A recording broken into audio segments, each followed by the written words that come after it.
sa ating mga balita, nilagdaan na ni Pangulong Aquino ang dalawang priority economic bills na inaasahang makakatulong upang mas mapalago ang pagnenegosyo sa bansa. Ito po ang Philippine Competition Act at ang inamyendahang Cabotage Law. Ang karagdagang ulat, alamin natin mula sa aming kasamang si Elena Luna, mag-uulat mula sa Malacanang live.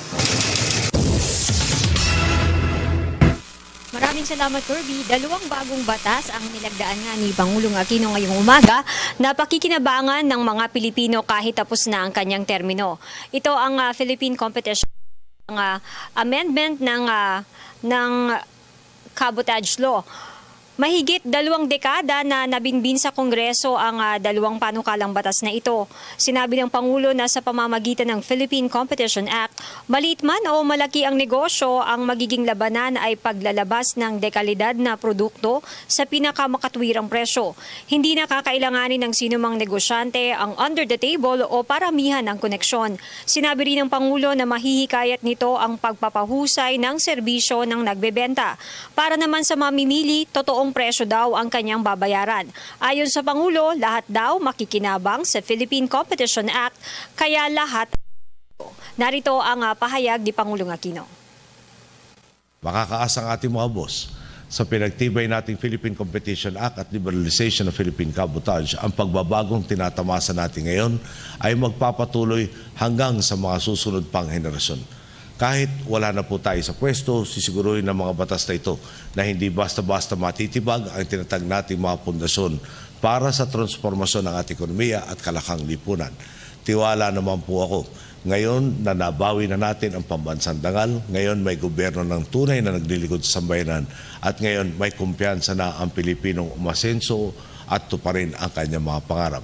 Talaga naman pong abot ng isang kinabukasang dihamak na mas maunlad kaysa sa ating pundinatan. At muli po, magpapasalamat ako sa ating mga membro ng Senado at Kongreso na talaga naman pong sa araw na ito walang kaduda-duda, pinakamatinding kritiko na natin magsasalita. Sige, maghanap ka ng preba na hindi talaga nagsilingkod ang ating mga kinatawan sa parehong kapulungan. Ayon naman kay House Speaker Sonny Belmonte, magdudulot ng karagdagang trabaho at oportunidad sa mga Pilipino ang pagsasabatas ng Philippine Competition Law. Monopolies, cartels, collusions, and other unfair trade practices are anathema to inclusive growth. Competition, on the other hand, means more goods and services produced, more players and more employment, and lower prices. A competitive marketplace for the exchange of goods and services benefits the consumers.